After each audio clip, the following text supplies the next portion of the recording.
किसको पता था 1952 में इंतहाई गरीब घराने में पैदा हुआ ये बच्चा कल का एक ऐसा पावरफुल इंसान बनने जा रहा है जिसके सामने अमेरिका और चाइना जैसे सुपर पावर कंट्रीज भी बेबस रहने वाली है।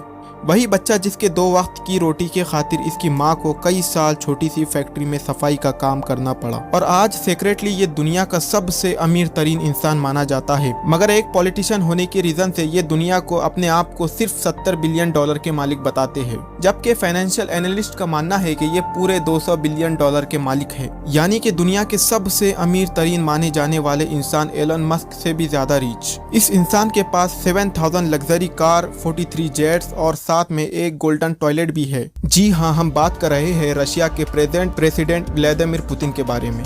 व्लादिमीर पुतिन 20 साल से ज्यादा समय से रशिया के सुप्रीम लीडर है और आज के दौर के दुनिया के सबसे ज्यादा न्यूक्लियर वेपन इन्हीं के मुट्ठी में है और इनके एक इशारे पे ये सिर्फ 10 मिनट के अंदर दुनिया के किसी भी कोने में तबाही ला सकते हैं। बचपन में कम्युनिज्म और गरीबी की गोद में पला ये बच्चा धीरे धीरे बड़ा होता है और अपनी रोजी रोटी के लिए नौकरी ढूंढने लगता है और जॉब भी कहाँ मिलती है, KGB में। ये उस वक्त सोवियत यूनियन की सीक्रेट एजेंसी थी। यहाँ उन्हें ऐसे ऑपरेशन दिए जाते हैं जिसमें 90% चांसेस उनके मौत के ही होते हैं। अमेरिका और USSR के बीच उन्होंने कई सारे सीक्रेट ऑपरेशन कैरी आउट किए और अपने देश के लिए एक इम्पोर्टेंट पर्सन बन गए। वैसे आप तो जानते होंगे कि आज रशिया एरिया वाइज दुनिया का सबसे बड़ा देश माना जाता है, लेकिन 1991 से पहले कोई और देश रशिया से बड़ा हुआ करता था, सोवियत यूनियन। रशिया को छोड़कर 15 और देश इस बड़े यूनियन का हिस्सा थे, लेकिन 1991 में ये सोवियत यूनियन टूट जाता है और रशिया में इकोनॉमिकल और पॉलिटिकल क्राइसिस आ जाता है। इस वक्त व्लादिमीर पुतिन तो एक आम इंसान ही था। On a personal level Putin को इस बात का बड़ा झटका लगता है। आपको बता दें कि 1991 से लेकर 1999 तक का समय रशिया का सबसे मुश्किल तरीन समय माना जाता है। बोरिस येल्सिन ये इंसान उस वक्त रशिया का प्रेसिडेंट था और रशिया के लोगों को बिल्कुल भी अच्छा नहीं लगता था, फिर चाहे वो वेस्टर्न लीडर्स के तलवे चाटना हो या फिर पब्लिक में दारू पीकर नाचना गाना। रशिया के हालात से इसको कोई फर्क नहीं पड़ता। इसके लीडरशिप के अंडर रशिया में बहुत ज्यादा गरीबी बढ़ गई और रशिया की जो मेन इंडस्ट्रीज थी वो कुछ अयाशखोर लोगों के हाथ में आ गई।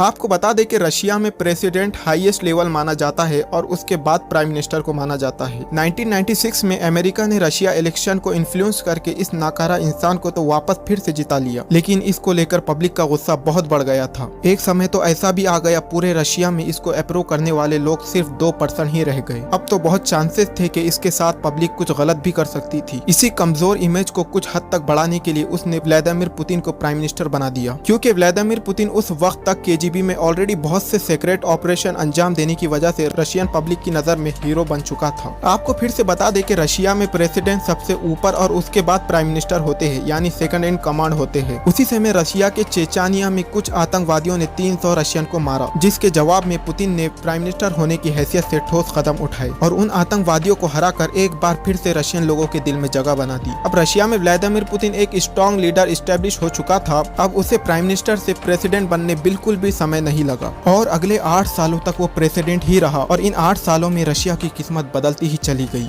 GDP लगातार बढ़ता ही चला गया, इकोनॉमी मजबूत हो गई और महंगाई 36% से घटकर 6% तक आ गई। लोगों की एवरेज इनकम 25 गुना तक बढ़ गई। आपको लग रहा होगा ये रिजल्ट अच्छी पॉलिसी मेकिंग की वजह से आते थे, लेकिन ऐसा नहीं था, बल्कि ये सब ऑयल की वजह से आते थे। जैसे जैसे तेल की डिमांड और प्राइस बढ़ती गई वैसे रशिया की इकोनॉमी भी मजबूत होती गई। On the other hand police and military reform के साथ रशिया तेजी से बदल रहा था। अब तो लोगों को पुतिन ग्रेट लीडर लगने लगा था और सब लोग उससे बहुत खुश थे। इसी के चलते 2004 के रशियन इलेक्शन में पुतिन को 71% वोट मिले और वो फिर से सिलेक्ट हो गया। टेक्निकली देखा जाए तो एक इंसान सिर्फ 2 बार प्रेसिडेंट हो सकता है, लेकिन पुतिन ने स्मार्ट गेम खेला। 2008 के इलेक्शन में इसने प्रेसिडेंट से प्राइम मिनिस्टर का रोल ले लिया और अपने ही एक जूनियर इसे प्रेसिडेंट का रोल दे दिया, यानी अब भी प्रेसिडेंट की रस्सी इसी के हाथ में थी। और 2012 के इलेक्शन में वो फिर से प्रेसिडेंट बन गया। ऐसा नहीं था कि कोई इनके अगेंस्ट खड़ा होना चाहता था, बल्कि सच तो ये था कि इनके अगेंस्ट खड़ा होने की किसी में हिम्मत ही नहीं थी। इनके क्राइटिक्स मिस्टीरियसली गायब ही होते चले जाते थे।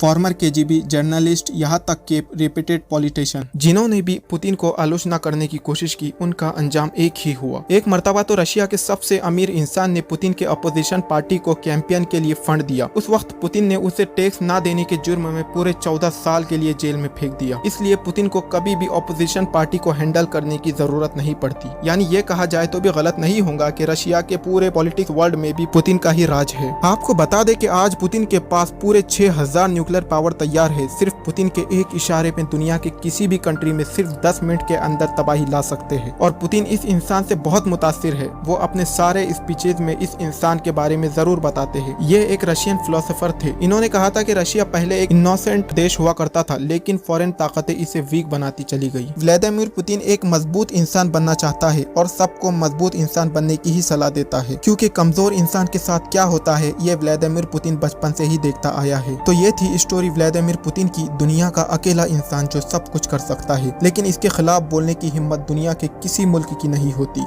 और जो बोलता है अंजाम अब आपको भी पता है। अगर आपको कुछ सीखने को मिला तो वीडियो को लाइक कीजिए और प्लीज चैनल को सब्सक्राइब करना तो बिल्कुल भी मत भूलिए। मिलते हैं नेक्स्ट इंफॉर्मेटिव वीडियो के साथ।